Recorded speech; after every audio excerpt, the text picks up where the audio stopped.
இந்த கேள்வி வந்து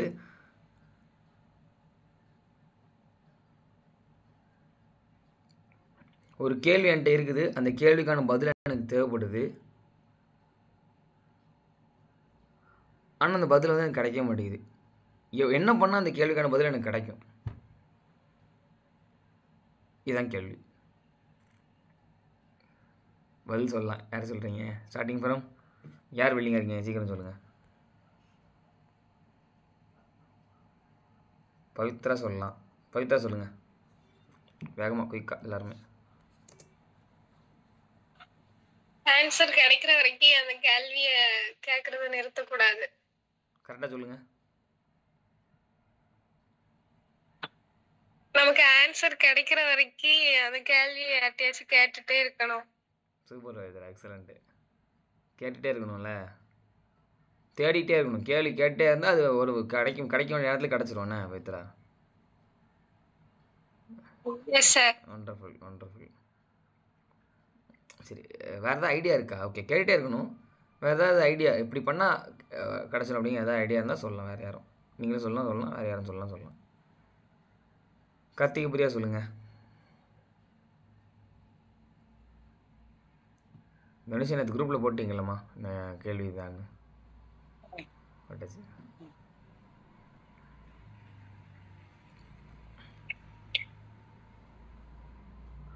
கேள்விக்கு பதில் சொல்லலாம், ஆனால் கேள்விக்கு பதில் எப்படி கண்டுபிடிக்கிறது பதிலை சொல்லுங்கன்னா எப்படி சொல்கிறது என்ன? சரி கார்த்திகை பிரியா சொல்லலாம், கிருஷ்ணவேணி சொல்லலாம்.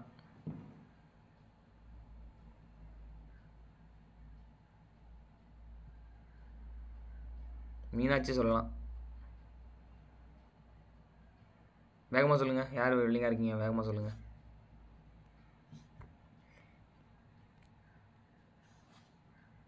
ஆத்தர்ஸ் இன் ஃபோக்கஸ்ன்னு தங்கச்சி சொல்லியிருக்காங்க. யார் எந்த ஆத்தர் ஃபோக்கஸாக இருக்காங்க? இல்லை இது உங்களுக்கு என்ன ஷேர் பண்ணணும் தோணுதோ ஷேர் பண்ணலாம். நேரத்தை நம்ம வந்து டிஸ்கஷன் டாபிக் போட்டாச்சு. கார்த்திகை பிரியா உங்களுக்கான சான்ஸ். நீங்கள் என்ன ஷேர் பண்ணணும் ஷேர் பண்ணலாம். சீக்கிரம் ஷேர் பண்ணுங்கள்.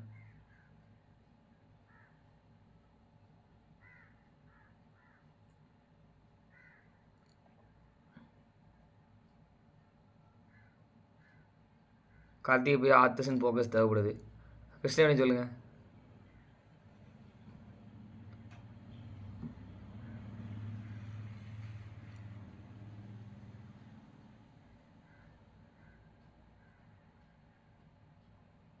ஆத்தர்ஸ் இன் ஃபோக்கஸ் கிருஷ்ணவேணி.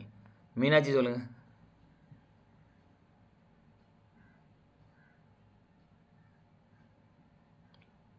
தேடிட்டே இருந்தால் பதில் கிடச்சுன்னு சொல்கிறாங்க. சார் நித்துன் சார் கேளுங்களேன். நித்துன் சாருக்கு அடுத்து கேட்க போகிறேன், நீங்கள் சொல்லுங்கள் மீனாட்சி. அதான் தேடிக்கிட்டே இருக்கணும், கேட்டுக்கிட்டே இருக்கணும். அது சொல்லிட்டாங்க. வேறு ஏதாவது சொல்லுங்கள்.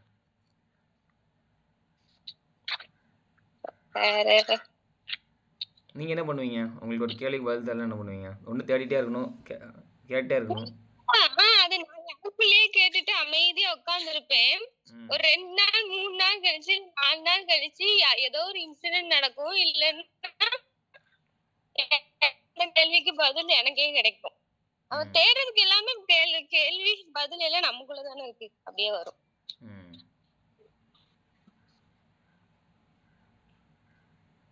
புரியுதா? இல்லை புரியுது. நீங்கள் என்ன பண்ணுவீங்கன்னு, நீங்கள் என்ன பண்ணிட்டு இருக்கீங்கன்னு யோசிச்சுட்டு இருந்தேன். வேற ஒன்றும் இல்ல நடந்துட்டு இருக்கேன். வேற ஒன்றும் இல்லை. அந்த என்ன பண்ணிட்டு இருக்கீங்க? இல்லை இன்னொரு நீங்கள் என்ன பண்ணுவீங்க கேள்வி கேட்கும்போது நீங்கள் என்ன பண்ணுவீங்கன்னு யோசிச்சுட்டு இருந்தேன். பொதுவாக கேள்வி கேட்கும்போது நீங்கள் என்ன பண்ணுவீங்க அப்படின்னா கேள்வி கேட்பீங்க. கேள்வி கேட்கும்போது எப்படி கேள்வி கேட்பீங்க தெரியுமா? நிதின் சார்ட்டுக்கு இந்த கேள்வி கேட்டோம். நிதின் சார் இதுக்கு உங்களோட தாட்ஸை ஷேர் பண்ணுங்கள். தனுஷா ஷேர் பண்ணுங்க. தனுஷா அபிஷேக் ஷேர் பண்ணுங்க. அபிஷேக்கு கொட்டாய் மீனாட்சி நான் வரேன், அதை சொல்கிறேன். நீங்கள் ஃபுல்லாக கவனத்தோடு இருந்துக்கோங்க. அந்த பாயிண்ட்டுக்கு நான் வரேன். அபிஷேக்கு காலங்காலத்தில் வீடு ஆன் பண்ணி கொட்டாய் விட்டுட்டு வச்சுக்கலாம்.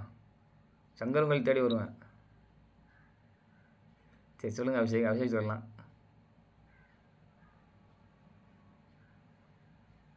சீக்கிரம் சொல்லுங்க அபிஷேக், அன்மியூட் பண்ணுங்க. அதாவது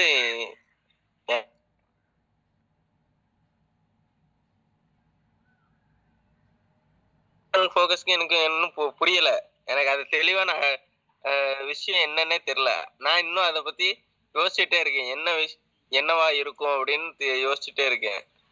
அதை விட்டுருங்க, எதுக்கு விட்டுருக்கு, அதை யோசிச்சுட்டு இருக்கீங்க? அது பார்த்துக்கலாம். இப்போதைக்கு இதை சொல்லுங்க. கேள்விக்கு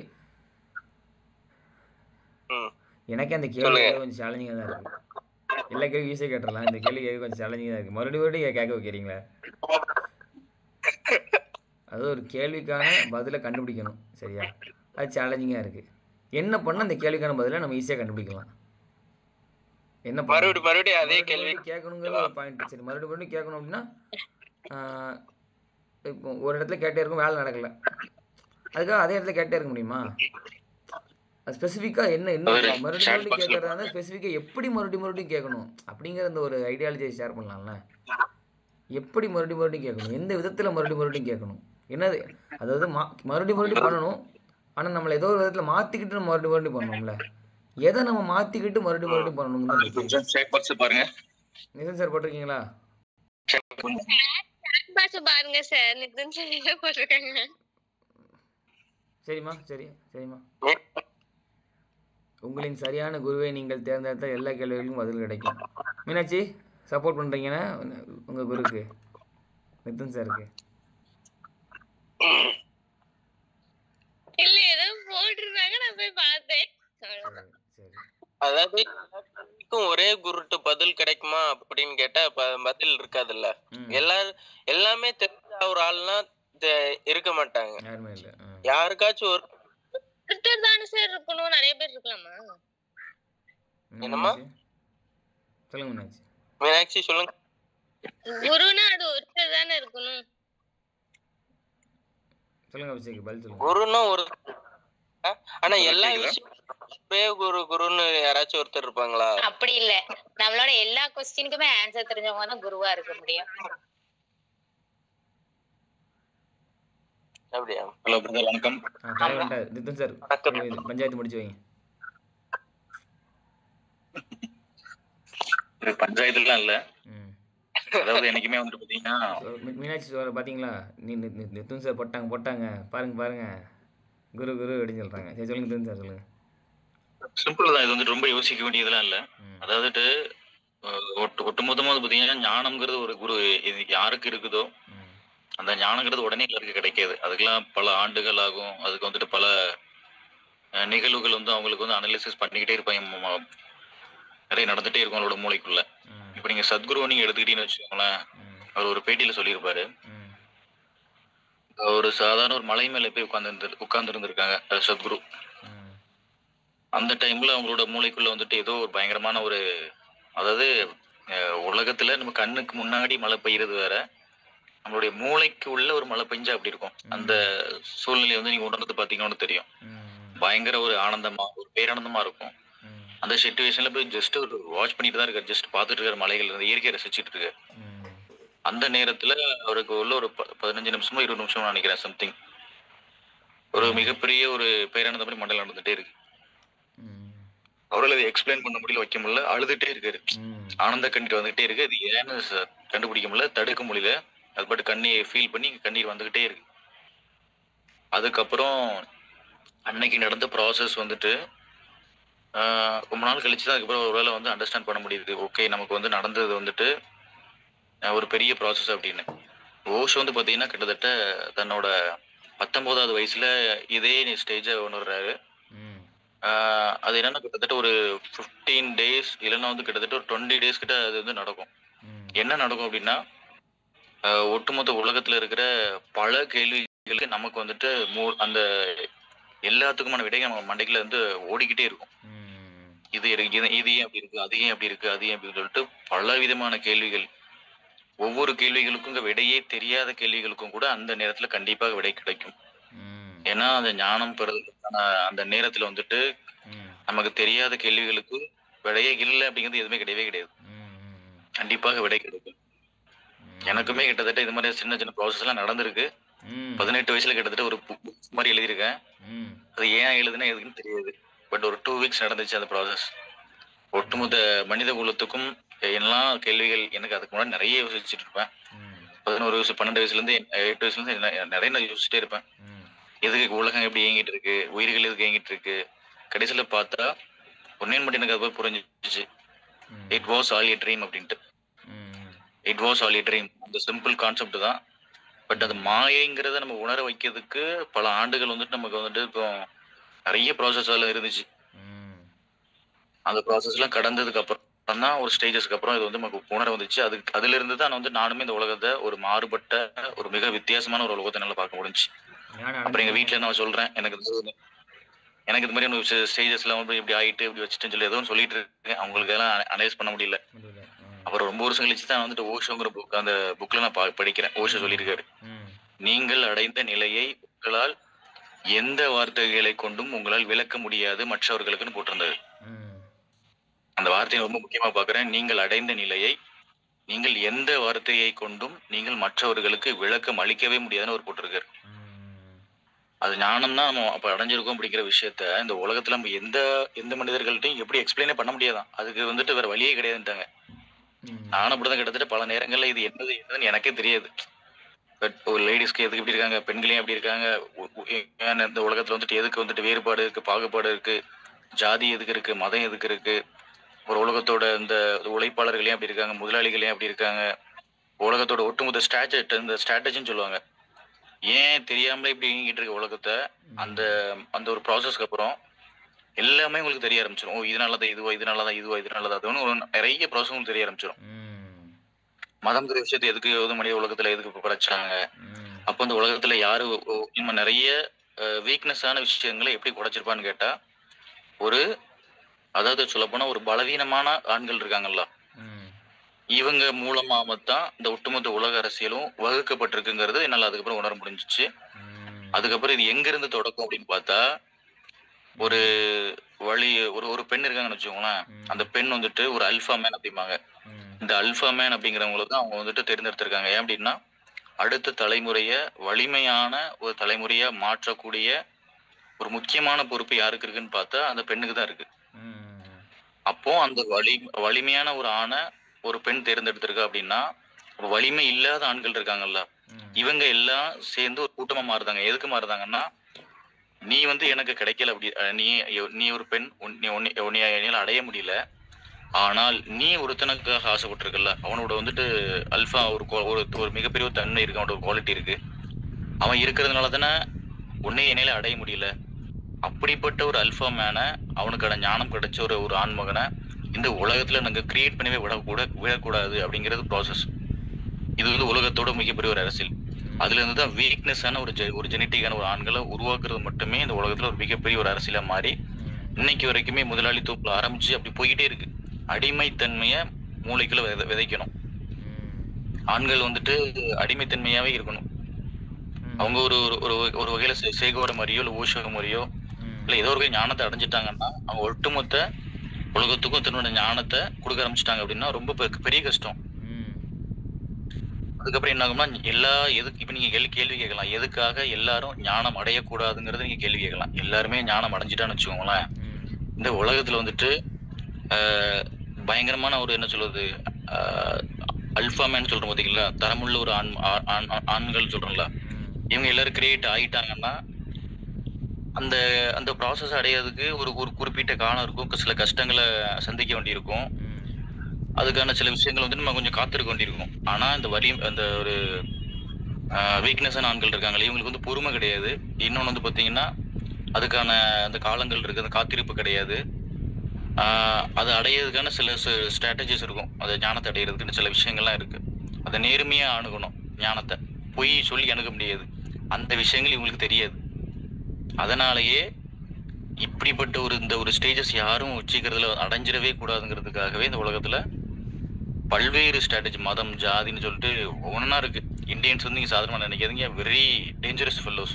மாசம் வேலைக்கு போகணும், இதெல்லாம் கிரியேட் நிறைய விஷயங்கள் இருக்கு. இதெல்லாம் வந்துட்டு மண்டைக்குள்ள தேவையில்லாத குப்பைகளை ஆண்களுடைய அந்த குடி வதைச்சு ஃபர்ஸ்ட் ஒரு காலத்துல வந்துட்டு அரசர்கள் அடிமைகள், அப்புறம் வந்து சண்டைகள் போடுறது, தேவையே இல்லாத விஷயங்கள் இன்னைக்குமே நிறைய நடந்துட்டு இருக்கு. ஜாதி மதங்களுக்காக வெட்டிட்டு சாகுறதுல இருந்து ஆரம்பிச்சு ஒரு மனிதன் இன்னொரு மனிதனை கண்ட்ரோல் பண்றது, தன்னுடைய பலத்தை காமிக்கிறதுக்காக இப்ப எத்தனையோ ஆயிரம் பேரை கொன்னு குமிக்கிறது, பல விஷயங்கள் நடந்துட்டு இருக்கு. இப்படி எல்லா சூட்சமங்களும் உங்களுக்கு எங்க தெரிய ஆரம்பிக்கும்னா ஞானம் பெறுதல் தான் உங்களுக்கு கிடைக்கும். அது வரைக்கும் உங்களுக்கு எதுவுமே தெரியாது. உங்களுக்கு எல்லாத்தையும் உங்களுக்கு வேடிக்கை மட்டும் தான் உங்களுக்கு பார்க்க முடியுது. ஏன் நடக்குன்னு கூட உங்களை கண்டுபிடிக்க முடியாது.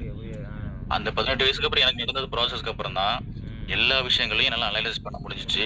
எனக்கான ஒரு சரியான விடை எனக்கு கிடைக்க ஆரம்பிச்சிச்சு. அவ்வளவுதான். உங்களால நீங்க இப்ப கேட்டால அபிஷேக் கேட்டாப்ல எப்படி வந்துட்டு எல்லா கேள்விக்கும் ஒரு குருக்கு ஞானம் அப்படிலாம் கிடையவே கிடையாது. எல்லா கேள்விகளுக்கும் கண்டிப்பாக ஒரு குருக்கு தெரியும். ஏன் தெரியும் அப்படின்னா இந்த யூனிவர்ஸோட அவங்க கனெக்ட் ஆகிருந்தாங்க. யூனிவர்ஸோட கனெக்ட் ஆகிடும் பொழுது இந்த உலகத்தினுடைய பல கோடி கேள்விகளுக்கு அவங்களால கண்டிப்பாக பதில் சொல்ல முடியும். ஏன்னா ஏன் எதுக்குங்கிறத கண்டிப்பா உங்களை விட அவங்களுக்கு அதிகமான ப்ராசஸ் மண்டையில நடந்திருக்கும். ஏன்னா இந்த உலகத்தோட எல்லா சூட்சமங்களுக்கும் நீங்க வந்து கனெக்ட் தேடிக்கிட்டு இருந்தா தான் உங்களுக்கு விட கிடைக்காது. இந்த யூனிவர்ஸோடைய அந்த ஒரு பேர் ஒரு ஃபெமினிசம் சொல்லுவோம், தன்மையோட கனெக்ட் ஆகலாம். அந்த ரூட் சொல்யூஷன் ரூட் ஃபார்முலா நம்மளுக்கு வந்து சொல்ல தெரியாது, சொல்ல முடியாது. ஆனால் நம்ம ஃபார்முலாவே நம்ம இருப்போம். ரூட் ஃபார்முலாவாக நம்ம இருக்கும்போது எந்த கேள்வி கேட்டாலும் ஃபார்முலாலேருந்து சொல்யூஷன் வந்துடும். அந்த மாதிரியா? அப்படிதானே? கண்டிப்பாக சொல்ல முடியும். எந்த குரு கிட்ட போய் நீங்கள் கேள்வி கேட்டாலும் அவர் வந்து தெரியான்னு எந்த குரு சொல்லுவா அப்படியா? ஓஷோ கிட்ட போய் எதை கேள்வி கேட்டால் தெரியான்னு சொன்னால் சரித்திரமே கிடையாது. ஒரு புத்தர் கிட்ட போய் நீங்கள் கேள்வி கேட்டால் புத்தர் கண்டிப்பாக பதில் எனக்கு தெரியான்னு சொல்ல மாட்டாரு. என்னைக்காவது எங்கேயாவது ஒரு பாட புத்தகத்திலேயோ எங்கேயாவது இடங்கள்ல ஒரு புத்தராகவோ இல்லை ஒரு ஏசோ இல்லை வந்துட்டு நிறைய விஷயங்கள் இருக்கு. விவேகானந்தத்தில் போயிட்டு கேள்வி கேட்டு பதில் தெரியாம திணறினாதான் எங்கேயாவது சரித்திரம் இருக்கா? நீங்க பாருங்க, கண்டிப்பா இருக்குது. அதுக்கு அங்க வேலை இருக்குது.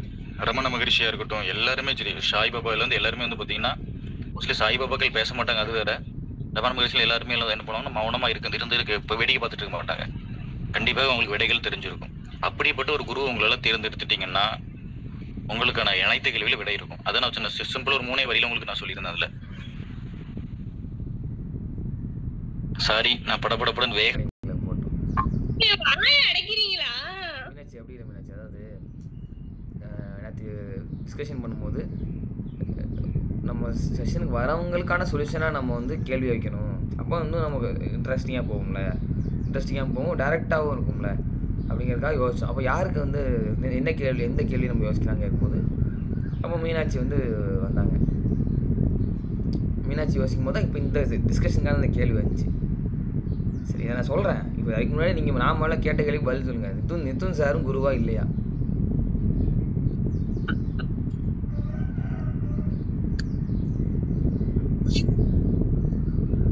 என்ன ஏன் அப்படி தண்ணியை குடிங்க, தண்ணி குடிச்சு சீக்கிரம் பேசுங்க,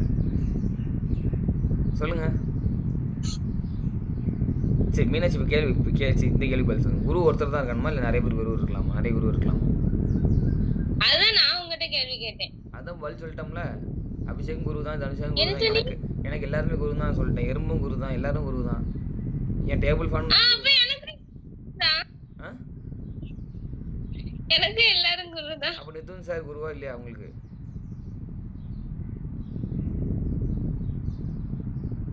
பாருங்களேன் எப்படி இருக்காங்க, அமைதியா இருக்காங்கன்னு. நித்துன் சாரும் குருவா இல்லையா? நித்துன் சாரும் குரு தான் சொல்லிடுறேன்.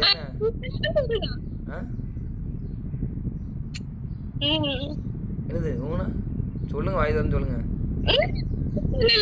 மியூசிக் பரவாயில்லையே சொல்லிட்டீங்களே. பார்த்தீங்களா? அப்படி இவ்வளோ இப்போ நித்துன் சாரும் குருங்கிறத மைண்டில் வச்சுட்டு தான் நீங்கள் வந்து இவ்வளோத்துக்கும் சப்போர்ட் பண்ணியிருக்கிறீங்க. சரி மீனாட்சி, சரி இந்த பாயிண்ட்டுக்கு வரும். நித்துன் சார் சொன்னது முக்கியமான விஷயம் என்னென்னா அந்த ஒரு உண்மையாகவே ஒரு பவர்ஃபுல்லான ஒரு ஆளை வந்து பவர்ஃபுல்லாக உருவாகக்கூடாது அப்படிங்கிறதுக்காக என்ன நடக்குது அப்படின்னா சுற்றி இந்த மாதிரி ஒரு விஷயம் நடந்துட்டு இருக்குது. சார் நீங்கள் சொன்னது வேற லெவலில் முக்கியமான ஒரு விஷயம் சொல்லியிருக்கிறீங்க, ஷேர் பண்ணது. அந்த ஆல்ஃபான்னு சொன்னீங்க இல்லையா? இப்போ இந்த ஆல்ஃபா பீட்டா காமா அப்படின்னு சொல்லி இந்த கேரக்டர்ஸை பிரிப்பாங்களே, அந்த மாதிரி அதில் வருதா இல்லை இது வேறு மாதிரி வருமா? அந்த கேரக்டர்ஸ் பிரிக்கிறதுல வருது மாதிரி தான் இல்லையா சார்? இப்போ ஆல்ஃபாங்கிறது என்னன்னா ஒன்றும் இல்லை, வலிமை மிகுந்த உடல் வலிமை மட்டும் கிடையாது, மன வலிமை. மன வலிமை எப்படின்னா அதை வந்து எப்படி குறிப்பிடுவாங்கன்னா உலகத்தினுடைய பல்வேறு இந்த ஸ்ட்ராட்டஜின்னு சொல்றல. இப்போ நம்ம ஒரு கம்பெனியை உருவாக்குறாங்கன்னா அந்த ஸ்ட்ராட்டஜி இருக்குல்ல, இப்போ நானே பார்த்தீங்கன்னா நிறைய ஓனர்ஸ் நான் பழகிட்டு இருக்கேன். கிட்டத்தட்ட நிறைய ஓனர்ஸோட நான் பழகியிருக்கேன். அவங்களோட ஒரு 10 days நான் இருந்துட்டேன் அப்படின்னா அவங்களோட ஒட்டுமொத்த பயணமும் அவங்களோட ஸ்ட்ராட்டஜிங்கிறது என்னங்கிறத என்னால் வந்துட்டு ஜஸ்ட் ஒரு 3 to 4 daysல எல்லாம் அனலைஸ் பண்ணிட முடியும். அதுக்கப்புறம் அவங்களே வந்துட்டு இப்போ என்னோட சடையில கூட என்னோட ஃபவுண்டர் வந்துட்டு ஜஸ்ட் ஒரு அதோட சின்ன சின்ன விஷயங்களை அவர் பேசியிருந்தாரு. நான் ஒரு 3வது நாள்லயே வந்து நான் அவர்கிட்ட நேரம் நான் வந்து கேள்வி கேட்டுட்டு இருந்தேன். அந்த ஸ்டேஜில் உட்காந்துட்டு நான் வந்துட்டு ஹண்ட் பண்ண மாட்டேங்கிற ஒரு வார்த்தை சொன்னாப்ல. நாங்கள் வந்துட்டு கிளைண்ட்ஸை இல்லை பீப்புள்ஸை நான் ஹண்ட் பண்ண மாட்டேன்னாப்ல. நான் திருப்பி அதே வார்த்தையை திருப்பி அவர்கிட்ட நான் கேட்டேன், சார் நீ ஹண்ட் பண்ண மாட்டேன்னு சொல்றீங்க, கோபிநாத்தோ இல்லை இவர் ஆங்கர் கோபிநாத் இருக்காங்களா அவங்க, அப்புறம் மகேஷ், ஈரோடு மகேஷ், அப்புறம் வந்து டர்பியோட ஓனர், அதுக்கப்புறம் இந்த மாதிரி தொப்பியோப்போட ஓனர், இப்படி வந்துட்டு நீங்க வந்துட்டு ஒரு வீடியோல சடாயோட ஸ்டேஜ்ல நீங்க பேச வைக்கிறீங்க அப்படின்னா, கோபிநாத் வந்து பேசுறாரு அப்படின்னா சாதாரணமான சாமானிய மனிதன் ஒரு ஆட் அந்த மாதிரி பாக்குறான்னு வச்சுக்கோங்களேன். சடாயில வந்துட்டு கோபிநாத் பேசுறாப்புல, ஈரோடு மகேஷ் பேசுறாப்புல, டர்பியோட ஓனர் பேசுறாப்புல. அப்படிங்கும் பொழுது அப்புறம் சாதாரண மனிதனோட மூளை எப்படி யோசிக்கும்னா, அப்போ வந்துட்டு சடாயில வந்துட்டு இப்படி வந்தவங்க எல்லாருமே இப்படி ஜெயிச்சிருக்காங்கன்னு சொல்லி யார் சொல்றா? ஒரு பெரிய ஐகானா இருக்கிறவங்க ஒருத்தர் சொல்றாங்க அப்படின்னா கண்டிப்பா இப்ப நம்மளும் ஏன் சேரக்கூடாது அப்படிங்கிற ஒரு மனநிலையை நீங்க ஒரு சாதாரண ஒரு வீடியோ மூலமாவே நீங்க உருவாக்குறீங்க. அப்போ நீங்க என்ன சொல்றீங்க, நாங்க மார்க்கெட்டிங் பண்ணல, ஹண்ட் பண்ணலன்னு சொல்றீங்களா? அப்போ இதனுடைய செயல்பாடுடைய மறைமுகமான சைக்காலஜிங்கிறது இதை தானே சொல்லுது அப்படின்னு சொல்லிட்டு சடையோட ஓனருக்கு முன்னாடியே நான் கேட்கிறேன். அவரால் வந்துட்டு அந்த கேள்வியை கேட்டுட்டு பதில் சொல்லவே முடியல. அப்படி அந்த மக்களுக்கு மத்தியில நான் கேட்கிறேன். அப்படிங்கும்போது அவர் வந்துட்டு பதில் சொல்ல முடியல, ஆமாங்கிறத சொல்ல முடியல. நீங்க அவர் அங்க அப்படியே நீங்க அவர் அங்க ஹண்ட் பண்ணிட்டீங்க. நான் ஒரு ஹோல்ட் பண்ணி நான் ஹண்ட் பண்ணிட்டேங்கிறத விட அந்த அந்த சொன்ன வார்த்தை வந்துட்டு ஒண்ணு கயிறை போட்டீங்க, கழுத்துல கயிறை போட்டு. அதுக்கப்புறம் அவருடைய மேனேஜர் ஒருத்தர் இருக்காரு, அருள்ஸ் அப்படின்னு சொல்லிட்டு, அவர் அப்படியே மைக்கு வாங்குறாப்புல, திருநெல்வேலி பொதுமக்கள் எல்லாருமே ஒரு பெரிய வந்து இன்டெலிஜென்டான பீப்புள்ஸ் தான் அப்படின்னு சொல்லிட்டு சொல்றாரு. அப்படியே கேள்விக்கான விடையை சொல்றான்னு பார்த்தா வேற எங்கேயும் பதில மாத்திட்டு அப்படியே கிராஸ் பண்ணி ஓடிட்டாப்ல. இப்ப நிறைய ஓனர்ஸோட நான் பதிலிட்டு இல்ல பேச்சுட்டேங்கிறது ஒரு இல்ல, நம்ம வந்துட்டு ஒருத்தவங்க வந்து ஒரு விஷயத்த சொல்ல வராங்க அப்படின்னா அந்த ஆழத்தினுடைய டெப்த் இருக்கு பாத்தீங்களா? கடல் அப்படின்னா கண்டிப்பா டெப்த் இருக்கும். ஒரு மனிதன் நம்மளோட பழகுறான், ஒரு மனிதன் வந்து ஒரு கம்பெனில வந்துட்டு ஒரு பெரிய ஒரு ஸ்ட்ராட்டஜி வச்சிருக்கான்னா நம்மளால வந்துட்டு எல்லா ஸ்ட்ராட்டஜியும் நம்மளால வந்துட்டு ஒரு ஸ்டேஜஸ் கடந்ததுக்கு அப்புறம் கண்டிப்பா கண்டுபிடிக்க முடியும், ரொம்ப ஈஸியா கண்டுபிடிக்க முடியும். அந்த மன வலிமைங்கிறது வந்து பாத்தீங்கன்னா சீக்கிரம் கிடைக்கிறது கிடையாது. நானும் கிட்டத்தட்ட ஒரு 10-11 வயசுல இருந்து ஒப்பந்தத்துல போனா ஒரு தாயும் தகப்பன்னு இருப்பாங்க. எக்ஸாம்பிள் எங்க வீட்லயே வச்சுக்கோங்களேன். எங்க அப்பா வந்துட்டு பாத்தீங்கன்னா நிறைய அவர் ஏதாவது கொஞ்சம் முட்டாள்தனமான சில விஷயம் பண்ணிட்டே இருப்பாப்புல. அத அம்மாவுக்கிட்ட நிறைய தேவையில்லாம சண்டை போடுறது, வைக்கிறது. இப்ப ஏன் பெண்கள் அடி வாங்கிக்கிட்டே இருக்காங்க, பெண்களையும் அடி வாங்கிட்டே இருக்காங்க கேள்வி வந்து ஃபர்ஸ்ட் இருந்து ஓடிட்டே இருக்கும், சின்ன வயசுல இருந்து ஓடிட்டு இருக்கோம்.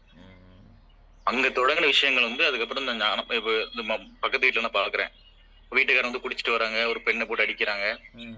அப்புறம் நிறைய இதை நான் பார்த்துட்டே இருக்கேன். அப்ப ஏன் வந்து ஒரு பலவீனமா இருக்கிற ஒரு பெண்ணை ஏன் தாக்குறாங்கன்னு ஃபர்ஸ்ட் எனக்கு தோணுச்சு. அதுக்கப்புறம் தான் எனக்கு புரிஞ்சிச்சு பெண் எப்படி பலவீனமாலான்னு. அதுக்கப்புறம் புரிஞ்சிச்சு பெண் வந்துட்டு படிச்ச பெண்ணா இருக்கக்கூடாது. நம்ம கல்யாணம் பண்ணும் பொழுது முன்னாடி காலகட்டங்கள்ல ரொம்ப வாட்ட சட்டமா இருக்கக்கூடாது, பயங்கர ஒரு ஸ்ட்ரென்தபிள் ஒரு கிளேடி இருக்கக்கூடாது, நிறைய கேள்வி கேட்கக்கூடாது.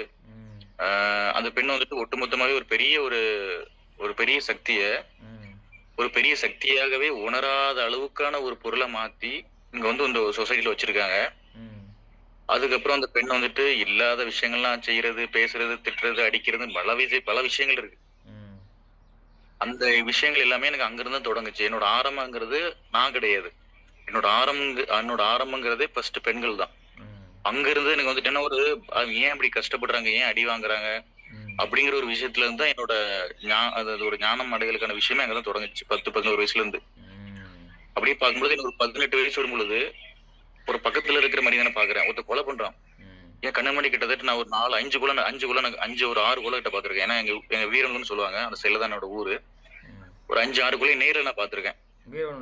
அப்போ அந்த மனிதனோட எஸ் அப்ப வந்து பாத்தீங்கன்னா நான் நிறைய கொலைகளை நான் பாத்துருக்கேன். அப்படிங்கும் பொழுது அந்த ஒரு மனிதனுடைய கதறலா இருக்கட்டும், அவன் கடைசி நேரங்கள்ல வந்துட்டு அவனுடைய ஒட்டுமொத்த பயம்னு சொல்லுவாங்க. ஒருத்தன் கொலை பண்ண வரான் அப்படின்னா அவனோட பயம் எந்த உச்சத்துக்கு இருக்கும், அவனோட கதறல் எப்படி இருக்கும், அதை அவனால வெளிப்படுத்தவே முடியாது. அந்த இடத்துல நான் வந்து நின்னு பாத்துருக்கேன். அப்படிங்கும் பொழுது அந்த கெட்டவர்கள் வந்து ஏன் கெட்டவனா ஆளாங்க, அவனுடைய கை கெட்டவனா இல்ல அவனுடைய கால் கெட்டதா?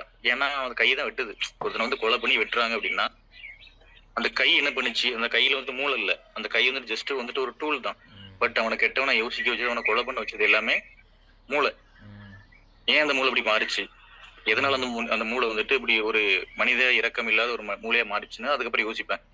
அப்படிங்கிற ஒவ்வொரு பயணமா கிடைச்சு எல்லா விடைகளுக்கும் ஒரு 18 வயசுக்கு மேலதான் எனக்கு வந்து ஆன்சர்ஸ் கிடைக்க ஆரம்பிச்சிச்சு. சரி, ஓகே, நம்மளை சுற்றி உள்ள ஒரு மனிதர்கள் ஒரு கூட்டம் இருக்கு, நமக்கு சரியான ஒரு விஷயங்களை நமக்கு சொல்லியிருந்தாங்கன்னா நம்மளோட மூளை வந்து அப்படி யோசிச்சிருக்காது. நமக்கு தவறான சில கூட்டம், தவறான சில ஆட்களோட நம்ம பழகிட்டே இருக்கோம், மூளை வந்துட்டு அதை வந்துட்டு உள்வாங்கிட்டே இருக்கும். நீங்க மூளை சாதாரணமா நினைக்காதீங்க, ஒரு பெரிய அது வந்துட்டு கிட்டத்தட்ட வந்து பாத்தீங்கன்னா என்ன போட்டாலுமே அது வந்து அதுவா மாறிடும். அதான் விவேகானந்தர் சொல்லுவாப்புல, நீ எதுவாக ஆக நினைக்கிறாயோ அதுவாக மாறி விடுவானு. நம்ம கூட இருக்கிற கூட்டம் வந்து பாத்தீங்கன்னா ஒரு முட்டாள் கூட்டமா இருந்து வச்சுக்கோங்களேன், அந்த முட்டாள் கூட்டம் போடுற குப்பை தான் நம்ம மூளைக்குள்ள போய் உட்காருது.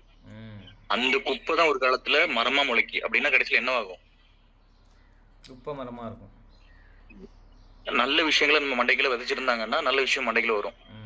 நம்ம கிட்ட இருந்துட்டு வந்துட்டு மூட்டை ஒரு மாதிரி ட்ரிகர் பண்றது, அது பண்ணான இது பண்ணான இப்படி பண்ணான அப்படி பண்ணான. நானே சின்ன வயசுல எல்லாம் நிறைய வந்து யோசிச்சிருக்கேன், எல்லா மனிதனும் அடிக்கணும், பயங்கரமா வந்துட்டு அடிக்கணும், நம்ம கிட்ட யாரையுமே எதிர்த்து வரக்கூடாது அப்படின்னு நான் நினைச்சிருக்கேன். கடைசியில ஒரு கட்டத்துக்கு மேல பார்த்தா எல்லா மனிதர்களுமே கிட்டத்தட்ட இந்த உலகத்துல ஒரு குழந்தைகள் தான். கடவுளுடைய தன்மையை நம்ம வந்து ஞானம் அடைஞ்சதுக்கு அப்புறம் கண்டிப்பா நம்மளால உணர முடியும். அதுக்கு முன்னக்கூட்டி வரைக்கும் நீங்க எதிரியா பார்த்திருப்பீங்க, ஆனா ஞானம் அடைஞ்சதுக்கு அப்புறம் நீங்க யாருமே எதிரியா அவங்களால பார்க்கவே தோணாது. ஏன் அப்படின்னா எல்லா எதிரிகளுக்குள்ளேயும் ஒரு ஆன்மான் ஒரு ஒண்ணு இருக்கு பாத்தீங்களா, அந்த உயிர். அந்த உயிரை யார் வந்து ஆக்டிவேட் பண்ணிட்டு இருக்கான்னு பார்த்தா கடவுள் தான் ஆக்டிவேட் பண்ணிட்டு இருப்பாரு. அவன் உண்மையில கெட்டவனே கிடையாது. ஃபர்ஸ்ட் அவன் முட்டாளும் கிடையாது, அவன் கெட்டவனும் கிடையாது. அப்படி ஒரு கேரக்டரையே டிசைன் பண்ணது யாருன்னா அந்த இயற்கை தான். அந்த இயற்கையில யாரு இருக்கா, கடவுள் இருக்கு. அப்ப அந்த கடவுள் யாருன்னா அந்த ஒட்டுமொத்த யூனிவர்ஸ் ஆக்டிவேட் பண்ணிட்டு இருக்க அந்த பவர் தான். அப்படி இருக்கும்போது நீங்க ஒருத்தனை அடிக்கவோ இல்ல ஒருத்தனை திட்டவோ போறீங்கன்னா கடவுளினுடைய ஒரு மறு பிம்பத்தை தான் நீங்க திட்டிக்கிட்டு இருக்கீங்க, அடிச்சுக்கிட்டு இருக்கீங்க. அதை மனசுல வச்சுட்டு பேசுங்கன்னு சொல்லிட்டு நான் நிறைய பேர் சொல்லுவேன். நம்மளே நம்ம திட்டிட்டு இருக்கோம், எல்லா மனிதர்களையும். எஸ், நம்மளே நம்ம திட்டிட்டு இருக்கோம், நம்ம அடுத்த பீப்புள்ஸ் திட்டிட்டு இருக்கோம். அப்படின்னா நீங்க வந்து யாரை திட்டுறீங்க, நீங்க இன்னொரு மனுஷனை நீங்க வந்து கொல்லல, இன்னொரு மனுஷனை நீங்க திட்டல, ஒரு கடவுளை நீங்க கொண்டுகிட்டு இருக்கீங்க, ஒரு மனிதனை நீங்க கொண்டுகிட்டு இருக்கீங்க. அப்படின்னா சும்மா கிடையாது, கடவுளை தான் நீங்க கொண்டுகிட்டு இருக்கீங்க. கடவுளை தான் கேவலமா பேசிட்டு பார்க்கணுங்கிற வார்த்தை இருக்கு, இல்லைன்னா எல்லாத்தையும் ஒன்னா பார்க்க முடியும். எஸ், பார்க்க முடியுங்கிறது தான் சரியான வார்த்தை. பார்க்கணும் அப்படிங்கிறது பாத்தீங்கன்னா அது ஏதோ வலுக்கட்டாயத்தின் பேர்ல சொல்றது உன்னுடைய அர்த்தமா தான் நான் பாக்குறேன். நீங்க ஃபர்ஸ்ட் இங்க நம்ம யூஸ் பண்ற வார்த்தைகள் இருக்குல்ல, அப்போ இப்படி பண்ணலாமா, இப்படி சொல்லலாமான்னு சொல்லி பாருங்க. எல்லாத்தையும் ஒன்னா பார்க்கலாமே, எல்லாத்தையும் ஒன்னா பார்க்கலாம், பண்ணலாம் அப்படிங்கிறது இல்ல, பண்ணலாம் அப்படிங்கிறது இது வந்துட்டு ஒரு ரிசர்ச் இல்ல. பண்ணலாம்னா ஒரு ரிசல்ட்டுக்காக நம்ம பண்றது பேரு பண்ணலாம்ங்கிற வார்த்தை. பண்ணலாம் ரிசர்ச் அது. நம்ம முடிவுல இருக்கும், நம்ம முடிவுல வந்துட்டு பேசுற வந்துட்டு ஞானம் அடைஞ்சதுக்கு அப்புறம் பேசக்கூடிய வார்த்தை எப்படி தெரியுமா இருக்கும், எண்டா இருக்கும், தொடக்கமா இருக்காது. நம்ம இப்ப நீங்க பார்க்கணும் பண்ணலாங்கிற வார்த்தைலாம் தொடக்கம். இது இப்பதான் நீங்க ரிசர்ச் போக போறேங்கிறது பண்ணணும் பார்க்கணுங்கிறது ரிசர்ச்ல நான் ஸ்டார்ட் பண்ண போறேன்னு அர்த்தம். பார்க்க முடியும் அப்படிங்கிறது எண்டு, ஆன்சர் கிடைச்சிட்டதா அர்த்தம். அது பேரு நம்ம பயன்படுத்துற எல்லா வார்த்தைகளும் மிகப்பெரிய பொருள் அடங்கியிருக்கு. இங்கிலீஷா இருக்கட்டும், தமிழா இருக்கட்டும், எதுவா வேணா இருக்கட்டும். இப்போ நான் வந்துட்டு ஒரு வார்த்தையை என்னோட ஸ்டேட்டஸ்ல இதுல ப்ரொஃபைல்ஸ்ல கூட வச்சிருப்பேன், என்னன்னா in search of your true self. தமிழ்ல சொல்லுங்க, in search of your true self. தமிழ்ல சொல்லுங்க. நம்மளோட இயல்பை நம்ம தேடி உணரணும். அப்படியா, தேடிக்கொண்டே இருக்கிறேன், என்னோட இயல்பை நான் தேடிக்கொண்டே இருக்கிறேன். அப்படியா, வேற யாராவது என்னோட இயல்பை பவித்ரா உணரும் பாதையில் அங்கேஸ்வரி. தமிழ்ல சொல்லட்டா, உனக்குள் உன்னை தேடு. சிம்பிள், உனக்குள் உன்னை தேடு. In search of your true self. நீங்க வந்துட்டு உங்களுக்குள்ள உங்களை நீங்க என்னைக்கு தேட ஆரம்பிக்கீங்களோ, இப்போ அப்படி பார்த்தா உங்களுக்குள்ள தான். இப்போ வந்து உனக்குள்ள உன்னை தேடுனா இதுவுமே ஒரு கைண்ட் ஆஃப் இதானே வருது, அதாவது பண்ணு அப்படின்னு சொல்ற மாதிரி தான் வருது. உனக்குள் உன்னை தேடு அப்படிங்கிறது நீ சொன்ன மாதிரி வந்தா, அப்போ இது வந்து இப்படி சொல்லலாம். அதுதான் சொல்றேன்னா, நான் வந்துட்டு 10-11 வயசுல எனக்குள்ள நான் தேட ஆரம்பிச்சதுதான் ரிசல்ட் வந்து 18 வயசுல எனக்கு கிடைச்சிருக்கு. இப்போ இந்த வார்த்தையை நான் சொல்றது வந்து பாத்தீங்கன்னா உன்னை தேடுங்கிறது அது அப்படி சொல்றதுக்கு பதிலா இன்னும் பெட்டரா வந்து எப்படி சொல்லலாமா, அது உனக்குள் உன்னை தேட முடியும். நீங்க சொன்ன மாதிரி சேம் சொல்லலாம், முடியும், தேடலாம். ஸோ நீங்கள் நான் சொன்ன சொல்றது இப்போ நான் இருக்கிற இடம் வந்து பார்த்தீங்கன்னா உங்களுக்கு வந்துட்டு ஒரு வார்த்தை என்ன சொல்றது இதுக்கு இந்த வார்த்தை வந்து சொல்றதுக்கும் டிஃபரன்ஸ் இருக்குண்ணே. நீங்க உங்களுக்கே சொல்லிக்கிறது உனக்குள்ள உன்னை தேடுங்கிறது, மற்றவங்க சொல்லுவோம் உனக்குள்ள உன்னை தேட முடியும் அப்படின்னு சொல்லணும். ஞானம் அடைந்தவர்கள் வந்துட்டு எல்லாருக்கும் பார்த்தீங்கன்னா குருவா இருக்காங்க. குருக்கள் வந்துட்டு சீடர்கள்ட்ட ஒரு விஷயம் சொல்றாங்கன்னா அந்த சீடர்களை யோசிக்க வைக்கிறதுக்கும் அந்த ப்ராசஸ்குள்ள நீங்க தள்ளுறதுக்கும் அது ஒரு ப்ராசஸ், அது ஒரு வார்த்தை. இப்போ வந்துட்டு ஓஷோட புத்தகத்துல வந்து பாத்தீங்கன்னா அடிக்கடி உன்னை நீயே நெருப்பில் இட்டுக்கொள் ஒரு வார்த்தை அடிக்கடி மென்ஷன் பண்ணிக்கிட்டே இருப்பாரு. இன்னொரு நாள் கவனமா கவனிக்கணும். உன்னை நீயே நெருப்பில் இட்டுக்கொள். என்னடா அந்த வார்த்தை எனக்கு ரொம்ப நாள் புரியவே இல்லை. ரொம்ப நாளுக்கு அப்புறம் தான் எனக்கு வந்துட்டு அந்த வார்த்தையை பண்ணி அப்புறம் புரியாது. நான் சொல்றேன் கரெக்டாக சொல்லிட்டான்னு பார்க்குறீங்களா? நம்மளே போய் பிரச்சனைகளை தலை விட்டுட்டே இருக்கணும் அப்படியா?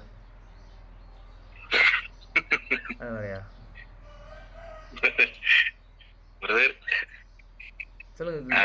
நம்ம போய் பிரச்சனை தலையை விடணும்னு கிடையாது. சரி சொல்லுங்க. நான் சும்மா சொன்னேன். அதாவது இந்த வார்த்தைக்குள்ள என்ன இருக்கு அப்படின்னா, நீங்க தீனை பார்த்து பயந்து ஓடுறீங்கல்ல, அது தீன் வந்துட்டு வந்து அழிச்சிரும் நம்மள சுற்றும் அப்படின்னு நினைச்சுதான் நீங்க பயந்து அதுல உள்ள வந்துட்டு விழாம இருக்கீங்க. அதாவது இந்த உலகத்துல நம்ம எல்லாருக்குள்ளயும் பெரிய பயம் இருக்கு. அந்த பயத்தினாலதான் வந்து நம்மளுக்கு தைரியம் இல்லாம போயிருது. தைரியத்தை நம்ம வந்து ஆட்டோமேட்டிக்கா வர உழைச்சிட்டோம்னு வச்சுக்கோங்களேன், அது வந்து தீங்கிறதே ஃபர்ஸ்ட் உங்களுக்கு தெரியாது. நீங்களும் ஒரு ஃபயரை மாறிடுவீங்க, அதுவும் ஒரு ஃபயர் ஆல்ரெடி இருக்கு. ஒரு ஃபயரும் இன்னொரு ஃபயர் இருக்கும் பொழுது அதுக்கு ஆபத்தே கிடையாது. நம்மள சின்ன வயசுல இருந்து நமக்குள்ள பயம்ங்கிற ஒரு கேட்டகரியை விதைச்சுக்கிட்டே இருக்காங்க எல்லா விஷயத்துக்குள்ளயும். அங்க போகாத பேய் இருக்கும், இங்க போகாத பூச்சி இருக்கும், அவன் அங்க போனவங்களை தூக்கிட்டு போயிருவாங்க, இங்க இது போன. அதாவது உங்களை சைக்காலஜிக்கலாவே நீங்க தைரியமா இருக்கக்கூடாதுங்கிறத இந்த மாதிரி பல்வேறு கருத்துக்கள் மூலமாகவே உங்களை ஒரு பயந்தாங்குழியாக எல்லாம் ஒரு பலவீனமான ஒரு ஆளை உருவாக்கிடுறாங்க. நீங்க கண்டினியூ பண்ணுங்க. சொல்லுங்க பிரதர். அப்படி கண்டினியூ பண்ணுங்க. நீங்க சொல்லிட்டு இருந்தீங்கல்ல, எனக்கு ஒரு பிரச்சனை இருக்கு. புரியுது, எனக்கு புரிஞ்சுக்கிட்டேன். நானே புரிஞ்சுக்கிட்டேன். உங்களை பாஸ் பண்ணிட்டு கண்டினியூ தனுஷ் எடுத்து கொடுங்க. நிதின் சாருக்கு கண்டினியூட்டி எடுத்து கொடுங்க. அவங்க வந்துட்டு எல்லாரையுமே ஒன்னா பார்க்க முடியும்ல அப்படின்னு சொல்லிட்டு நீங்க கேட்டீங்க. அப்ப அதுல ஒரு பிரச்சனை இருக்கு அப்படின்னு நிதின் சார் சொல்றாங்க. நீங்க சொன்னீங்கல்ல. எஸ் பாத்தீங்களா, இதுதான் தனுஷ். ஏன்னா அவங்ககிட்ட வந்துட்டு சொல்லுங்க. இப்படி ஒரு கேள்வி நீங்க வைக்கிறீங்களா? ஏன்னா நீங்க வந்து அடுத்த நாள் வந்துட்டு சின்ன வார்த்தை சொன்னாலே நீங்க வந்து அடுத்து வந்து அதை பிடிச்சி ஒரு கிளாஸ் எடுத்துருவீங்க. அதனாலேயே அவங்க அந்த ஒரு வார்த்தை சொன்னாங்கன்னா அடுத்து சார் வந்து இதை எப்படி காமெடி ஆக்கிடுவாரா, இல்ல வந்துட்டு சம்திங் வந்துட்டு நம்ம வந்து கலாய்ச்சிட்டு இருப்பாரா அப்படின்னு சொல்லிட்டு சொல்றதுக்காகவே வந்து பயந்து சில வார்த்தை சொல்லாம இருப்பாங்கல்ல. அடுத்து இதுக்காகவே நான் என்ன பண்ணணும், மறுபடியும் பேசாம இருப்பாங்களா, அதுக்கு பண்ணுவோம்ல, பேச வைப்போம்ல. அப்ப பேசிதான் இதனாலதான் அவங்களால வந்துட்டு கரெக்டான ஆன்சர் சொல்ல முடியலங்கிறேன். சொல்லதானே கற்றுக்க முடியும். அதனால அதான் சொல்லலாம். நிதின் சார் உங்க சிஷ்ய பிள்ளைங்க சப்போர்ட் பண்ணுறீங்க. சரி கண்ணி இல்ல அப்படின்னு இல்ல. ஒரு குரு இருக்கான்னு வச்சுக்கோங்களேன், தான் முன்னாடி வந்து எத்தனையோ குழந்தைகள் விளையாண்டுட்டு இருப்பாங்க, எத்தனையோ சேட்டைகள் பண்ணுவாங்க. ஆனா அந்த குழந்தையினுடைய சுதந்திரமா வந்துட்டு விளையாட விட்டுட்டு அந்த குரு வந்து ஜஸ்ட் வேடிக்கை தான் பார்த்துட்டு அந்த குழந்தைய போய் வந்துட்டு நீ ஏன் பண்ணுத, எதுக்கு பண்ணுத, ஏன் இப்படிலாம் இருக்குன்னு சொல்லிட்டு அந்த குழந்தைகிட்ட போய் அவர் கேட்கவே முடியாது. ஏன்னா ஒரு குழந்தை அப்படின்னாலே அது ஆட்டோமேட்டிக்கா அப்படிதான் இருக்கும். ஒரு தென்னைமரம் வளருதுன்னு வச்சுக்கோங்களேன், நீ வந்து கிழக்கு திசையை நோக்கி தான் வளரணும், இல்ல மேற்கு திசை நோக்கி தான் வளரணும்னு சொல்லி நம்ம போய் ஒரு செடி கிட்ட போய் நம்ம வந்து கட்டையில இடவே முடியாது. அது அதன் போக்கில நடந்து போய்கிட்டே இருக்கும், ப்ராசஸ் போய்கிட்டே இருக்கும். அப்படி எதுவும் சார் நம்ம வந்து சொல்லிடுவோம். அதுதான் மீனாட்சி. அப்போ நீங்கள் யோசிச்சுக்கோங்க மீனாட்சி, யார் குருங்கிறத நீங்கள் யோசிச்சுக்கோங்க. எல்லாருமே குருவாக இருக்கலாமா, இல்லை ஒருத்தர் தான் குருவாக இருக்கணுமா அப்படிங்கிறத நீங்கள் யோசிச்சுக்கோங்க. உங்கள் முடிவு தான். சரி நிதின் சார் சொல்லுங்கள் சார். இப்போ அபிஷேக் இருக்காப்ல அப்படின்னு வச்சுக்கோங்களேன். அபிஷேக் நான் வந்து டெய்லி வந்துட்டு ஏதாவது கொண்டு வாங்க. சொல்லுங்க. இல்ல அபிஷேக் வந்து டெய்லி வந்துட்டு டேய் என்னடா அப்படி இருக்க, டேய் என்னடா இப்படி இருக்க, ஒழுங்கா இப்படி இருடா அப்படி இருடா நான் சொல்லிட்டே வச்சுக்கோங்களேன். அபிஷேக் என்ன ஆகும்னா ஆட்டோமேட்டிக்கா கொஞ்ச நாள் ஒரு தடவை கேட்பான், 2 தடவை கேட்பான், 4வது தடவை 5 தடவை ஆகும் பொழுது அவனுக்குள்ள வந்துட்டு நம்ம சரியான விஷயத்த சொன்னாலுமே அவனோட மூளை ஏத்துக்கிடாது. இந்த ஆளுக்கு வேற வேலை கிடையாது, இவனோட வார்த்தைக்கு நம்ம வந்து கட்டுப்பட்டு போகணுங்கிற அவசியம் எனக்கு கிடையாது, இனிமேல் எதுவும் சொன்னாலும் கேட்க கூடாதுங்கிற இடத்துக்கு அபிஷேக் வந்துடுவான். அந்த மூளைக்கு வந்து நம்ம பாத்தீங்கன்னா வந்துட்டு அந்த மூளையோட சேர்ந்து நம்ம பயணம் பண்ணணும். அந்த மூளையை நம்ம தடுத்துட்டோம்னு வச்சுக்கோங்களேன், எந்த மூளை நம்ம தடுக்கிறோமோ அந்த மூளை நமக்கு ஆயுதமா மாறிடும், நமக்கு ஆப்போசிட்டா. அந்த மூளை எப்படி பயணம் பண்ணுதோ அந்த மூளையோட சேர்ந்து பயணம் பண்ணால் மட்டும்தான் அந்த மூளையினுடைய அந்த உயிரின் கூட நம்மளால சேர்ந்து பயணம் பண்ண முடியும். அந்த உயிரினோடு சேர்ந்து பயணம் பண்ணப்படும் பொழுதுதான் நாம என்ன நினைக்கிறோம், நம்ம என்ன இப்ப சொல்ல வரோங்கிறது அவங்களுக்கு கண்டிப்பா புரிய வரும் ஒரு நேரத்துல. அந்த உயிரினுடைய பயணத்தையும் அந்த அந்த ஒரு மூளையினுடைய செயல்பாடையும் நம்ம தடுத்துட்டோம்னு வச்சுக்கோங்களேன், நெக்ஸ்ட் நம்மளோட தொடரவே தொடராது, நம்மளோட பயணம் பண்ணவே பண்ணாது. நம்மள வந்து ஒரு ஹியூமனாவே ஃபர்ஸ்ட் மூளை மதிக்காது. நீ போடா அப்படின்னு சொல்லிட்டு கலத்திட்டு போய்கிட்டே இருக்கும், நம்மள ரெஸ்பெக்ட் பண்ணவே பண்ணாது. ஒரு குருக்களா இருக்கட்டும், ஒரு கடவுளா இருக்கட்டும் அப்படிதான். நான் அன்னைக்கு ஒரு டாபிக் ஒரு புக் போட்டுதான் நினைக்கிறேன், அதனை வந்துட்டு அதன் போக்கிலே விடுங்கள்னு சொல்லிட்டு ஒரு டாபிக் போட்டுதான் பாத்தீங்களா. எதுக்குன்னா வந்து ஒரு உயிரை வந்துட்டு நீங்க விட்டுட்டீங்கன்னு வச்சுக்கோங்களேன், அது நல்லதோ கெட்டதோ அது அந்த உயிரே வந்து பாத்தீங்கன்னா அடிபட்டு நொறுங்கி திரிந்தி திருப்பி ஒரு இடத்துல வந்துட்டு வெளியில வரும் பாத்தீங்களா அந்த ப்ராசஸ். நாம ஒரு மனுஷனா நல்லவன மாறுன்னு சொல்லி நம்ம டெய்லி போட்டு அடிச்சுன்னு வச்சுக்கோங்களேன், அந்த உயிருக்கு நம்ம எதிரியா மாறுவோம். ஆனா அதே அந்த உயிரின் போக்குல விட்டுட்டுன்னு வச்சுக்கோங்களேன், அந்த உயிர் வந்து அடிபட்டு சமூகத்துல வந்து அடிபட்டு ரொம்ப கஷ்டப்பட்டு திருப்பி நம்ம எந்த வார்த்தையை சொல்ல வந்தோமோ அந்த வார்த்தையை சில ஆண்டுகள் கழிச்சு அந்த உயிர் வந்து உணரும். அதுக்கப்புறம் தான் நம்ம யாருன்னு தெரியும். இதுல ஒரு பாயிண்ட் இருக்கு, அதாவது நீங்க சொல்றீங்க இது வந்து போயிட்டு வரும்ன்றது, போயிட்டு வரதான் தூக்கி இறுக்கி பிடிச்சி அந்த எதுக்கு சுத்துறீங்க இங்கே வச்சு செய்யறது தான் அங்கே பிளானு போட்டோம். நமக்கு ஒரு கெட்ட பழக்கம் இருக்கு பிரதர். இல்ல நமக்கு ஒரு கெட்ட பழக்கம் இருக்கு, நீங்க சின்ன வயசுல இருந்து நீங்க கவனிச்சிருப்பீங்கன்னு நினைக்கிறேன். ஒரு குழந்தை இருக்குன்னு வச்சுக்கோங்களேன், பாப்பா இந்த இடத்துக்கு நீ போகாத பாப்பா நம்ம சொல்லுவோம். சார் நீங்க ஞானமா பேசுறீங்க, நான் வந்து ஃபுல்லா உங்கள்கிட்ட கேட்கறோம். நீங்க இப்போ இந்த மீனாட்சிக்கு சப்போர்ட் பண்றீங்க பாத்தீங்களா. மீனாட்சின்னு கிடையாது, நான் இப்ப அபிஷேக் பத்தி பேசிட்டு இருந்தேன். அபிஷேக் பத்தி பேசுறீங்களா. அபிஷேகத்தை நான் வந்து பொருளாவே வச்சிருந்தேன், மீனாட்சியாச்சு நான் ஒரு அளவோட தான் இது பண்ணுவேன். அபிஷேக் நீங்க இப்ப எடுத்தீங்க வச்சுக்கலாம். இல்ல அபிஷேக் வந்து நீங்க அபிஷேக பத்தி தான் பேசிட்டு இருக்கேன். அபிஷேக் நான் சொல்றத கேளுங்க, அபிஷேக் நான் அதுதான் கட்டையில முடியாது. அபிஷேக் ஒரு கேட்டகரிக்குள்ளே எடுக்கல இருந்தும் சார், உங்களை சிஷ்ய புள்ளையெல்லாம் வச்சு அதாவது மூளையை வந்துட்டு பாத்தீங்கன்னா நம்ம எப்படினாலும் பயன்படுத்தலாம். எனக்கு எதிராக பயன்படுத்தலாம், இன்னொருத்தருக்கு எதிராக பயன்படுத்தலாம். வந்துட்டு மிதின் பிரதர் எதுவும் பண்ணிட்டு இருக்காப்புல, ஒரு உயிர் அப்பாவியான உயிர் இருக்கு. வடிவேலு அடிச்சு துவச்சு ஒருத்தங்க காயப்படும் தெரியுமா கொட்டில. இப்ப அந்த வேலையை நீங்க பாத்துட்டு இருக்கீங்க, பாவம் மீனாட்சி. சரி டிஸ்கஸ் பண்ணுவோமே, அதாவது இது டாபிக்காக போட்டு சார் டிஸ்கஸ் பண்ணுவோம். அதாவது ஒரு உயிரை வந்து அதன் போக்கில் விட்டு வர வைக்கிறது கரெக்டா, இல்லைன்னா அடிச்சு துவச்சி காய போட்டு வர வைக்கிறது கரெக்டா அப்படிங்கிறது நம்ம டிஸ்கஷன் ஆகும். இது ரொம்ப இம்பார்ட்டன்ட் டாபிக் இருக்குது, டிஸ்கஷன் நாளைக்கு கூட வச்சுப்போம். இப்போ மீனாட்சிக்குள்ளதை மட்டும் கன்க்ளூட் பண்ணிட்டா நீங்கள் எதுவும் நான் கன்க்ளூட் பண்ணிடுறேன், டைம் ஆயிடுச்சு இல்லை, நான் கன்க்ளூட் பண்ணிடுறேன். எனக்கு காலேஜ் வேறு போகணும்னு நினைக்கிறேன், வேலைக்கு வேறு போகணும். சரி ஓகே, இவ்வளோதான் ப்ராசஸ், இவ்வளோதான். ரைட்டு. இன்னைக்கு நம்ம டாபிக் என்னது காலையில சரியான பதில் தானே குரு? என்னது குரு? கேள்வி கன்க்ளூஷன், கேள்வி நமக்கு அதாவது பதில் நமக்கு கிடைக்கணும் அப்படின்னா நம்ம கேள்வி கேட்டே இருக்கோம், அதுக்கான பதில் நம்ம எப்போ கிடைக்கும் அப்படின்னா தேடிட்டே இருந்தால் கிடைக்கும். ஆனால் தேடிட்டே எல்லா கேள்விக்கும் ஒவ்வொருத்தரையும் தேடி கிடைக்கிறத தாண்டி உண்மையாகவே அந்த ஞானம் பெறும் ஒரு பாயிண்ட் ஆஃப் டைமில் ஒரு டிரான்ஸ்ஃபர்மேஷன் நடக்கும். அந்த ஞானம் கிடச்சிருச்சு அப்படின்னா எல்லா கேள்விக்கான பதிலும் நமக்குள்ளேயே தான் இருக்கும், நமக்குள்ளேயே வந்துடும். ஆனால் அந்த ஞானம் ஒரு வார்த்தை சொல்லுவாங்கல்ல, இல்ல ஒரு விஷயம், ஞானிங்கிறது வார்த்தை வேற, அறிவாளிங்கிற வார்த்தை வேற. அறிவாளிகள் வந்து கேள்வி மட்டும் கேட்க மட்டும் தான் முடியும், ஞானத்தால வந்து பதில கொடுக்க முடியும். நீங்க எந்த இடத்துல இருக்கீங்கிறது நீங்க புரிஞ்சுக்கோங்க. அறிவாளிகள் வந்துட்டு ஒரு அகங்காரம் இருக்கும், ஒரு அதிகாரம் இருக்கும். அவன் நான் பெரிய ஆளுங்கிறத வந்துட்டு தான் ப்ரூஃப் பண்ணதுக்காகவே நிறைய கேள்வி கேட்டுட்டு இருப்பான். ஆனா வந்து ஞானம்ங்கிறது ரொம்ப அமைதியா ரொம்ப காமா வேடிக்கை பார்த்துட்டே இருக்கும். அதுக்கான நேரம் வரும்பொழுது சரியான ஆன்சர் காது கொடுத்து கேட்கணும் சார், அப்படிதானே? ஆமா, ஒருத்தவங்க சொல்றது காது கொடுத்து கேட்கும். இதுதான் மீனாட்சிக்கான பதில். மீனாட்சி அது எப்படி வச்சோன்னு சொல்லிடுறேன். கன்க்ளூஷன் என்னன்னா, நேற்று டிஸ்கஸ் பண்ணும்போது மீனாட்சிக்கு என்ன கொடுக்க வேண்டியதுன்னு வச்சேன். மீனாட்சி என்ன சொன்னா, மீனாட்சி வந்து கேள்வி கேட்பாங்க. மீனாட்சி இருக்கீங்களா? இருக்கீங்களா? மீனாட்சி வந்து கேள்வி கேட்பாங்க. எப்படி கேள்வி கேட்பாங்கன்னா, ஏதோ ஒரு கேள்வி கேட்பாங்க. கேள்வி கேட்கும்போது எப்படி கேள்வி கேட்பாங்க அப்படின்னா, நீங்கள் என்ன பதில் சொன்னாலும் தப்பு தான் அப்படிங்கிற இதிலே கேள்வி கேட்பாங்க. இந்த கேள்விக்கு பதிலே உலகத்தில் கிடையாது, நீங்கள் என்ன பதிலான்னு சொல்லுங்க, நான் ஏற்றுக்கவே மாட்டேன் அப்படிங்கிற மாதிரி தான் மீனாட்சி வந்து மோஸ்ட்லி கேள்வி கேட்பாங்க. நம்ம வந்து சூப்பரான பதிலாம் சொல்லிடுவோம். சரியா? சொன்ன பிறகு என்ன பண்ணுவாங்கன்னா, அதுக்கு தான் பதில். அவங்க மைண்டில் பொறுத்த வரைக்கும் கேள்விக்கு தான் பதிலே கிடையாது உலகத்தில். நீ சொல்கிறதும் பதில் கிடையாது.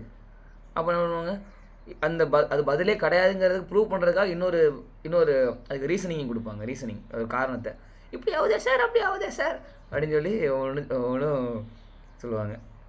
சொல்லிட்டு ரீசனிங் பண்ணிட்டே இருப்பாங்க. கடைசி வரைக்கும் அவங்க கேள்விக்கு பதிலே கிடையாதுங்கிற மாதிரி, அதாவது நான் ஒரு கேள்வி கேட்டு நீங்கள் எப்படி பதில் சொல்லுவீங்க பார்த்துருவோமே அப்படிங்கிற அந்த இதில் ஸோ அறிவாளியாக இருக்கணும். இன்னொரு விஷயம் என்னன்னா பிரதர், ஒரே விஷயம் இது சார் நீங்கள் அப்ப நீங்க வந்துட்டு ஒரு சப்போர்ட் தண்ணி ஊத்தி, இல்ல நான் தண்ணி இதை சப்போர்ட் பண்ணல.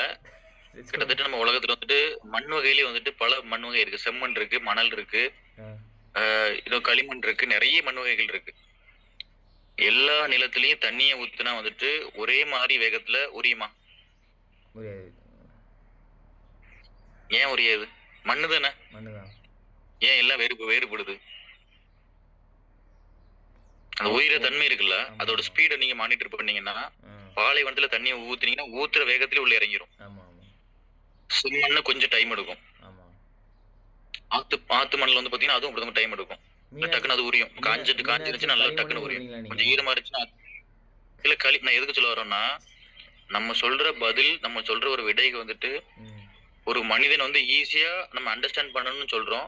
ஆனா எல்லா மூளையும் ஒரே மாதிரி ஃபங்க்ஷன் ஆகலங்கிறத பிரச்சனைங்க. புரியுது. நீங்க சொல்லிட்டீங்க, கன்ஃபார்ம் பண்றீங்க. அப்படி இல்ல பிரதர், நம்ம சொல்ற பதில் வந்துட்டு எல்லாரும் இவர் புரிஞ்சுக்கணும். நீங்க நல்ல ஒரு மாதிரியே இருந்துட்டு நல்ல ஒரு மாதிரியே பேசிட்டு எப்படி கலைக்கிறீங்க தெரியுமா, எப்படி சொல்றீங்க தெரியுமா மீனாட்சி அபிஷேக்லாம். சரி சொல்லுங்க. அதாவது நீங்க சொல்றீங்களா பிரதர், எல்லாம் ஏன் வந்து கேக்குறாங்க, ஏன் கேட்டுட்டே இருக்காங்க, அவங்களுக்கு பதிலே கிடைக்காதா, அது சொல்றேன். எல்லா விடைகளையும் ஒருத்தங்க ஒரு மூளை வந்துட்டு ஏத்துக்கிடணும்னு ஒரு சட்டம் கிடையாது சொல்ல வரேன், ஒரு கட்டாயம் கிடையாது சொல்ல வரேன். கட்டாயம் கிடையாது. அதாவது எல்லா இதுவும் ஏத்துக்க வேண்டாம், எதுவுமே ஏத்துக்க மாட்டேங்குது. அது கொஞ்சம் ஓட்ட உடசல் இருக்கலாம், அதிலே தண்ணி போகலாம்ல. ஓட்ட உடசலே கிடையாது. இந்த நிலம் ஃபுல்லாவே களிமண்ணா இருக்கு, இல்ல ஃபுல்லாவே என்ன சொல்ல கான்கிரீட்டா இருக்கு. அது அந்த உயிரே வந்துட்டு பயணம் செய்யும் பொழுது அந்த உயிர் வந்து ஒரு காலகட்டத்துக்கு அப்புறம் அது உணரும், புரிய வரும். அதுக்கு நாளைக்கு சார் அதுதான் இப்போ அந்த இயல்புல இருக்காங்க. இதுதான் பாயிண்ட்ல வருது. நாளைக்கு டிஸ்கஷன் அதெல்லாம் வந்து நிக்குது. அதாவது கான்கிரீட்டை உடைக்கணுமா, இல்லைன்னா காலப்போக்கில் வெயில் பட்டு கான்கிரீட் உடஞ்சி தண்ணி உள்ள போட்டுமா, இதான் கேள்வி நாளைக்கு. கான்கிரீட்டா இருந்தா நல்லதா, ஒரு இலகன தன்மையில இருந்தா நல்லதா? சிம்பிள். இது சார் நாளைக்கு டிஸ்கஷன் அதுதான், நாளைக்கு பேசுவோம். நீங்க பதில் ஆரம்பிச்சீங்கன்னா நாளைக்கு நம்ம பேசணும் மீனாட்சி. சரி ஓகே. நான் முதல் 2 நாள் கிளாஸ்ல எப்படி இருந்தேன், லிசன் பண்ணிட்டே இருந்தேன்னா அதே மாதிரி அமைதியா தான் இருக்க போறேன். தனுஷ்யா மாதிரி பேசணும் மீனாட்சி, எல்லாருமே டிஸ்கஸ் பண்ணணும். அதாவது நீங்க வந்து ரீசனிங் அதாவது காரணம் சொல்றீங்களா, அது நான் வந்து கரெக்டு தப்புங்கெல்லாம் தாண்டி நீங்க யோசிங்க. அதாவது முடிவு எடுத்துட்டு இருக்கிறது இல்லை. பேசினா இப்போ பேச போய் தானே உங்களுக்கு இப்போ தீர்வு வந்து யோசிக்கிறீங்க. மீனாட்சி பேசுறதுனால தானே தீர்வு கிடைக்குது. தனுஷை பேசுவாங்க, எங்கே பேசுவாங்க கவனிச்சிருக்கீங்களா? பேச வேண்டிய இடத்துல பேசிடுவாங்க. பேசுறதுக்கு முன்னாடி கேப் விடுவாங்க சார். என்ன விஷயம்? கேப் விடுவாங்க. கேப் விட்டு பேசுவாங்க. கேப் விட்டு ஸ்டோரேஜ் பேச, இந்த மொபைல் ரெக்கார்டிங் ஒன்று ஸ்டோரேஜ் பேச அடைப்பாங்க. டைம் எடுப்பாங்க. பிரதர், ஒவ்வொரு உயிருக்கும் ஒரு வித்தியாசம் இருக்குல்ல பிரதர், இயல்புன்னு ஒன்று இருக்குல்ல, அப்படிதானே இருக்கும். Thank you sir. இந்த பாதுகாக்கிறதுக்காக நீங்க இருக்கிறீங்க, பாராட்டுறாங்களே. எல்லாத்தையும் பாதுகாக்கணும்னு நினைக்கிறீங்களா, அங்கதான் நீங்க இருக்கிறீங்க. தனுஷியா வந்துட்டு அவங்க ஒரு போக்குல இருக்காங்க, இயல்புல இருக்காங்க, நம்ம அதை ஏத்துக்கணும், அவ்வளவுதான். நீர் மாதிரி இருக்கணும் எல்லாருமே. நான் வந்துட்டு பள்ளத்துல தான் ஓடுவேன், மேட்ல தான் ஓடுவேன், அது சட்டமே கிடையாது. நீர் எந்த திசையிலனாலும் அது போகும். நீர் மாதிரி இருங்க, அவ்வளவுதான். நீரை தான் ஓஷன் அடிக்கடி நிறைய இடங்கள்ல பதில் ஆன்சர் கொடுத்துட்டே இருப்பார்.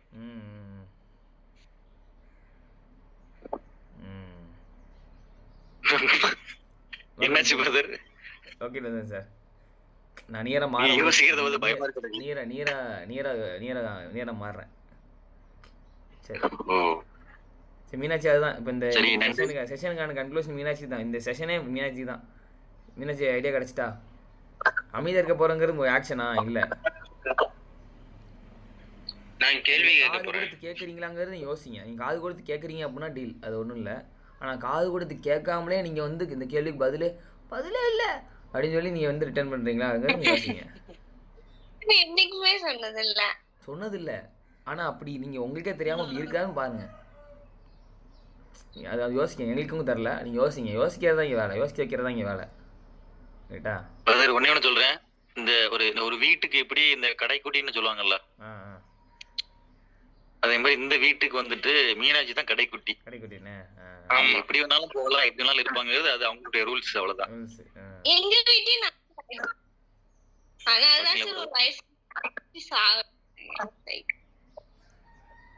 ஒண்ணும் கேட்கல, இந்த கேன் தான் கேக்குது.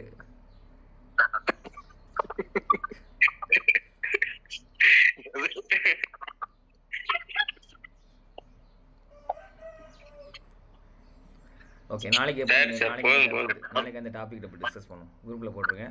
நாளைக்கு வந்து காங்கிரீட்டாவே அப்படியே இருக்க விட்டு அதன் போக்கிலே காங்கிரீட்டாவே இருக்கலாமா, இல்ல காங்கிரீட்டை உடைக்கணுமா, அதன் போக்கிலே வாழ்க்கையை கத்துக்கட்டுமா, இல்லைன்னா சில டைம் வந்து அப்படியே வேண்டாம், இழுத்து பிடிச்சி மிதுன் சார் இந்த கேள்வி நீங்களே போட்டுங்களேன்.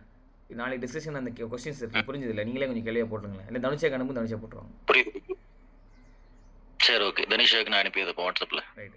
நீங்க கேட்டீங்கன்னா கரெக்டான வார்த்தைகளை பயன்படுத்தி கேட்டுருவீங்க. அபிஷேக் எதுவும் பேசணுமா சார்? அபிஷேக் சொல்லிட்டு இருக்கீங்களா? எஸ்.